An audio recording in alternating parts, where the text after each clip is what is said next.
All right, welcome everyone to day 8 of Building in Public with Jason at Commercial Legal. The main topic of today's show is how to rank AI generated content. So if you're keen on that, stay tuned and also leave a comment in the comment down below saying AI generated content. Please leave that down there and that'll help with the algorithm. Before we go to the main topic, let's just go through the regular schedule for the show, which is talking about what I did so far, and then my small business tip, and then the main topic of the show, and then lastly, answering some questions that some of you guys have left in my videos. So, what did I do today? I woke up pretty early, went to the gym. Haven't been to the gym in a while, like 4 or 5 days, because I felt really, really bad emotionally, and I can't do anything when I feel bad emotionally, which sucks. I need to fix that. And then got home, started finishing up the articles that were supposed to have been done in February using my AI agents. Some of my team members were sick in February, so they weren't able to complete it themselves. So I did it myself, and then I tried to finish up some of the deliverables for the client website I was working on in the last few days, such as linking all their lead magnets to my Go High Level CRM, and I'll be giving a sub account of the Go High Level CRM to this client as additional value add to sort of keep them hooked in with my business. And yeah, also one small tip: if you have lead magnets on your website as a small business or as a lawyer or as a law firm, you want to make sure those lead magnets they don't open up as an external link on your website. You want to have those magnets open up on your actual website. So the way I did that with my new client's website is I embedded like a pop-up for those lead magnets. Some of those lead magnets were created using Typeform. So Typeform has like a pop-up feature. They can embed a pop-up, click a button on the website, and it just pops up on that same page the Typeform that the lead can then go through. So that helps with SEO because Google will detect that the lead or the site visitor has not left your website, and the longer they stay on your website, the more SEO power there is. So quick tip there. In terms of the business learning, I think it's just a classic right now, which is everything takes longer than you always expect. It's just a fact of life. Everything takes longer than you expect, right? I expected to onboard and do some financing stuff 2 weeks ago, and only just started doing that today, right? So not much to it. Sometimes I need to jot down some of the business learnings when I have a good example, but today's not the day. So let's go to the main topic of the show, which is getting AI generated content ranking and having them stay ranking without getting clapped or getting your website clapped, right? Because I see in the SEO Google Mastermind Facebook group, so many people talking about, oh, I have AI generated content. Is it going to help me? Should I delete it? Should I replace it? So let's talk about it. I will bring up I'm going to bring up the show notes. Let me just bring up the show notes. Okay, so this is going to be pretty simple. I broke it down into three main categories to consider when you are using AI generated content for SEO, and hoping that they'll be ranking. Right. So these are the show notes, but let me show you a quick example of all the of the of all my client websites using AI generated content through my agency, and them not getting clapped but actually ranking really, really well. So these are just a few examples. You can see here that the tables, well, the graph here shows um, all the different keywords that we're ranking on the first page, and it's just increasing from month to month, right? They're just all increasing from month to month. It's not none of it has been clapped, right? It's just all increasing. This one is crazy. It's actually yeah, but so that's just an example of just to show you I actually have a bit of experience with using AI content and having them rank and stay ranking and actually bring SEO results and leads for law firms. So because I don't like talking about things I don't have much experience in, but this is something I guarantee I have experience in. So hopefully this is helpful. Um, so let's look at the show notes. You can download these show notes by clicking on the link in the description, or you can just take a screenshot of the screen. So I've broken it down into three main considerations. So let's talk about the first category of consideration, which is the stuff that you must do, right? So if you want to get your AI generated content to rank and stay ranking, there's two things you have to do. Okay, the first is you got to make sure that the blog, right, that content that you just AI generated and that you publish on your WordPress website or wherever is easy to read and navigate. So what does that mean? It includes things like having a table of contents. So site visitors can know exactly where to go if they want to get a simple question answered, right? Having ample use of lists and tables. So you want to have lists and tables to break up the content so it makes it a little bit easier for the site visitor, for the blog reader to actually skim the content and get the information that they need without having to spend all the effort to actually read sentence by sentence. You want to split big paragraphs into smaller paragraphs, again, to make it easier to skim, easier for the site visitor and the blog reader to actually find information that they need without having to spend effort trying to ascertain the key information from the blog article.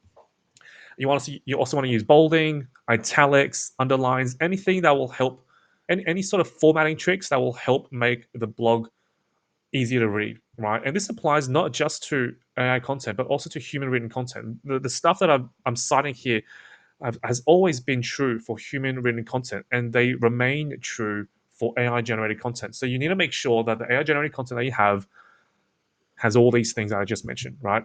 Maybe you can even include this in a prompt for your AI generated content. Um, I certainly have, and I could share the prompt with you maybe in another episode. Let me know. Again, leave a comment down below if you want to have all the prompts that I use. I mean, I can't share all of them, but some of the good ones I might share. And so that's the first thing. Let me give an example as well of actually a bad example because it's actually pretty helpful. This is a this has okay. This is an article from Search Atlas, which is a tool that I use. This is from one of the blogs that they had created. Look how dense this blog is. The introduction is so like look at like no one has time or the brain power. I certainly don't, especially as I'm getting older, to sit here and read through each sentence one by one to understand what the benefits of technical SEO are in marketing. Right? We need to break this down even further by using lists, by using tables. Right? Look at this. This is it's all so dense, and I mean they have some good things like they have a table of contents, right? So at least they could go to the bit where at least site visitors can go to this specific topic about specialty schemas if they want to know about specialty schemas, but it's so dense. There's barely any use of lists. There's one table here, but other than that, it's pretty awful in terms of user experience. Um, Here's another example. This one here's a pretty bad example as well. This one is about 186 direct entry visas for medical practitioners working as contractors, and there's no subheading, there's no table of contents. When we scroll to this particular section of the page, it literally just looks like a Word document. It's not engaging. You have to spend effort to read through every single sentence to see whether this article is even relevant to you, whether it can answer the question that you have in your head, right? And so this this must do right here about making it easy to read and navigate. This applies to not just human written content but AI content as well. So and it's easy to prompt this stuff in, relatively straightforward, so just do it, right? The next very important consideration to have when you want to rank your AI generated content and have them stay ranking is you actually want to offer actually valuable information in that AI generated content. Most AI generated content does not offer any new information. It's just a lot of surface level fluff that people just get from ChatGPT, from Claude, from whatever training data set, whichever LLM that you're using has. And and you've seen these type of articles across the internet. I don't have to bring them up. It's like multiple H2 headers, and there's probably like one paragraph underneath each H2 header, and it's just a rehash of every single. It's just a rehash of all the existing topics that exist on any other competitor topic. Um, and not only that, when you generate that type of content, that doesn't offer any valuable new information. You're competing with probably like millions of other exactly the same type of articles generated by AI, generated by people who have the same idea as you of wanting to use AI to generate content for SEO. And so you need to actually have valuable information. The way I do that for my clients, for my law firm clients, is using a prompt or an AI agent that generates the blog outline that incorporates a lot of different information from multiple different sources, right? Multiple different competitor articles, and then telling that AI agent to generate an outline that includes what's the most helpful information from all the different articles. And so now we have a blog that includes new perspectives, new information, that was never included in any other single article from a competitor, right? So let's just say you have 10 different competitors and they all have an article on why, let's just say, uh, why you should not swear at a police officer, right? Pretty niche topic, but let's just say that there's 10 different articles on that. Each of those articles will have different perspectives, especially if they're ranking on the first page. Each of those articles will probably have different perspectives, their own twist on on that topic, on how to answer that question. And so if you have a blog article that incorporates all those different perspectives and offers that in one blog article, then you have all these different perspectives that are not available in any other single article that's on the first page. And so you're providing you're providing new, more valuable information because it includes all these different perspectives, right? All these different considerations that otherwise would have been spread across multiple different single articles from competitor firms. And so you need to make sure that the information in the AI generated content is actually valuable. Okay, and valuable could mean, right, new information and new perspectives. It could mean like having the same information in another art that you have in another that someone has in another article, but presented in a much easier to read way, right? Using tables instead of just paragraphs, using lists instead of just paragraphs, having infographics generated instead of just having text on a page, right? So just make sure that that information is valuable and is offers a different perspective or a different experience, a better experience. So those are the two critical things that you have to do with every single AI generated content that you have. If you want to, if you, I know a lot of people who watch this channel, and who use AI to generate content want to do things in bulk, and you certainly can do things in bulk, but you got to make sure every single article that you generate using that bulk generator that you have has these two considerations. Okay, I promise you, if you have these two considerations, it will rank. So let's go to the second tranche, the second tier of considerations that you need to have when you want to have your AI generated content rank. And I've marked it with 2 stars here, and I've labeled it as must, but kind of. I know it's a little bit of an oxymoron, but I didn't know how to sort of say it because these two things are still pretty important, but it's like not entirely necessary for you to have it because ultimately the first two here, the actual two considerations that are must considerations, they're like literally you must have it. So the first consideration in the second category is you want to target long tail keywords. So this is pretty common in terms of a blog article strategy. Try to have long tail keywords that are low competition, and yeah, it just makes it easier for your AI generated content to rank on the first page if you target long tail keywords with low search volume, but are keywords that you know your clients, your law firm clients, or your audience will be Googling. So that's the first thing. And the second, a must kind of consideration is you want to dial in your on page and technical SEO. So on page is like having one H1 header throughout the article, having H2 headers throughout the article, having H3 headers underneath those H2 headers. Keeping those things structured, and making sure your technical SEO is on point as well. Making sure you have the appropriate schemas set up. Making sure that you have the right, or that you have your SEO meta titles and meta descriptions set up properly and in the right using the right um, number of characters.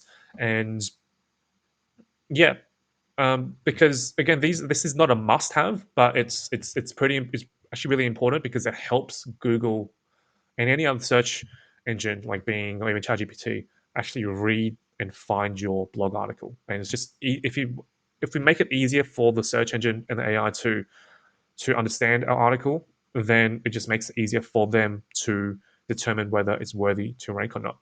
So those two things are really, really important. They're not must-haves, but I would still do them. And then the last category are the nice to have. So these are categories to think about that you don't need to do them. You don't really need to do them, but they're still nice to have. Okay. Um, so let's talk about them. So the first one is you want to make sure that the AI generated content sounds human, and you don't want it to sound AI. So a lot of in the SEO mastermind in the Google SEO mastermind group on Facebook, a lot of people say you want to humanize your AI content, but like we need to understand why you want to humanize your AI content. Because if I say you need to humanize your AI content, it sounds like as if I'm saying that Google cares whether it's AI generated content or human generated content or not. right? But that's not the case. Let me just say that AI, like Google, does not care if it's AI generated content. They literally do not care. And the fact that I've been able to rank all these articles, right, hundreds of articles for all my clients, and have them ranking all the time, you know, points to the fact that Google does not care if your content is AI generated or not. So saying that you need to humanize the AI content is like a red herring as to why we need to humanize it. The real reason why you need to humanize your AI content is not because Google cares whether the content is generated by humans or AI or not. That's not it. The reason why you want to humanize your AI content is because you want to reduce the likelihood that your blog reader assumes that your content is AI generated and hence is bad. Okay, let me say that again.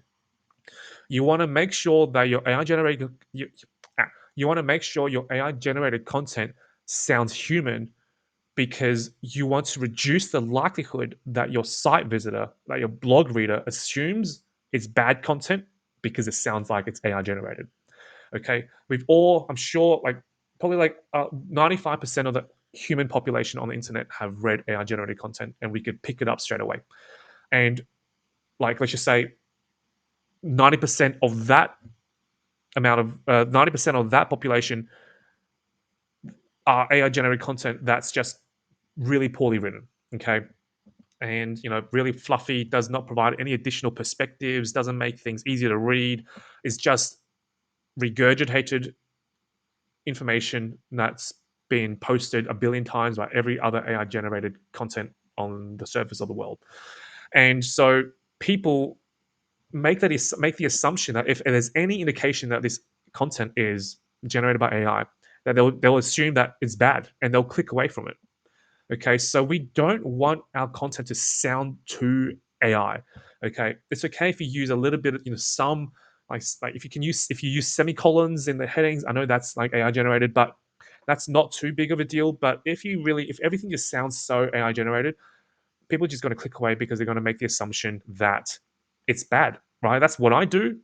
I know that's what I do because every time I go on Google and I look at an article and it just sounds like it's AI generated, I just click away because I'm like, this is going to be this is going to be regurgitated content that I've seen a billion times before, and I need some actual information that will help me. And so that's why you want to make it sound more human. Okay, so you can make it sound more human by like so many different ways. You could use a humanizer tool. You could use Claude, you can use Google Gemini, you could just use different type of prompting. You can have a knowledge base in your AI agent to draw from. So the AI agent has a whole knows what humanized content will sound like, and they could copy it. Just make sure your AI generated content sounds more human. But again, I need to reiterate, it's because we don't want people to assume the content is AI generated and click away as soon as they read the first sentence. Okay, it's not because Google can tell the difference between AI generated content and human generated content and prioritizes human generated content. Okay, so hopefully I made that clear enough. The next nice to have, but is not really something that you need to have, is having inbound and outbound internal links to and from the blog content. So having inbound links to blog content will help because if the article that is linking to that particular AI generated content, is getting a lot of traffic, there might be people visiting the AI generated content that we're talking about from the source article, and that will help Google think, oh well, that that pass on some link juice, and then they'll help rank the AI generated content. But it's not necessary, and outbound internal links also is not necessary as well. Um, so don't worry about that. Although it is nice to have, especially it's nice to have outbound internal links from that blog content, from the AI generated blog content to the service page or the home page that you want to actually rank ultimately for the high competitive keywords. But it's not necessary. The third the third nice to have is having an attractive blog post or a blog post user interface slash template. So let me bring up an example. So let's just say this article here, right, has all the all the all the things that we talked about, right? Easy to read, has a table of content, it has list tables, infographics, etc., etc., etc.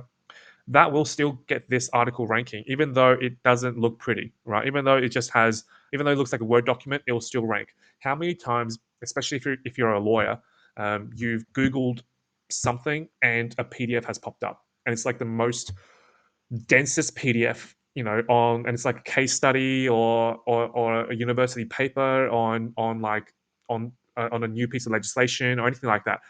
That happens a lot, right? And it doesn't have, and those PDFs don't look pretty, and a lot of government websites don't look pretty. They don't have, really nice call to action. Let me actually go to Legal Vision because this is a good example. Legal Vision oversell. Let's just go to this one, right? They have, you don't need to have these nice call to actions. You don't need to have these contact forms or this block here that's highlighted in light blue. You don't need these additional download lead magnets and these pop-ups. You don't need any of that to get your AI generated content ranking. As long as you actually have these two things there, and actually these things as well, you will get your AI generated content ranking. Okay, you don't need to have an attractive blog post, um, so don't worry about that too much. And then the last nice to have are backlinks to the blog post and all the websites. So honestly, you do not need backlinks to rank your AI generated content or any piece of content or service page or homepage. You really don't. I've done it multiple times recently. Like just the last week, one of our clients that onboarded 5 months ago, they finally got rankings on the first page for all their search or targeted search terms. So you don't need backlinks, and you really don't need backlinks to go to your actual blog post. That's just a waste of money and a waste of time and a waste of and a waste of a backlink. Again, it's nice to have, but it's not necessary. So, yeah, those are all the considerations and all the things you need to do to rank your AI generated content. All right, so let's answer some of the questions in my YouTube channel. No one responded to the previous video from yesterday, but that's okay because got two questions in some other older videos. First one is from Different Perspectives. Hi, Jason. Thanks for the series. Quick one. I have a lot of poorly written ChatGPT AI-ish articles. Is it worth keeping them to build rankings, but not necessarily reputation? Or is it better to remove them completely and only publish quality content less frequently?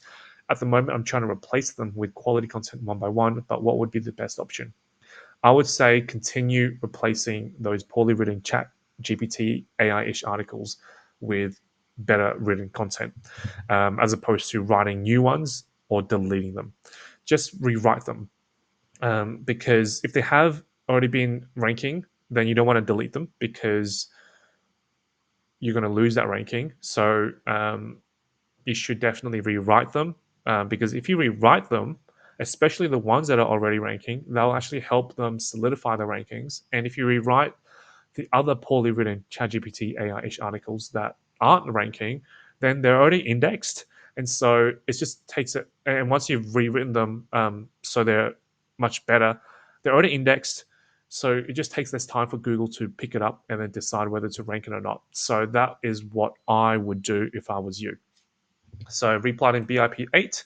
And then I think there's another question from Different Perspectives as well. This one here. So my AI agents. Let's have a look at that video. Comments. Okay. So there's this assumption that with AI being so available, writing blog posts should take 5 minutes. But despite you using several AI tools, it seems like writing each blog takes quite a bit of time. May I ask how many hours you spend on each blog post on average? So this would vary from industry to industry.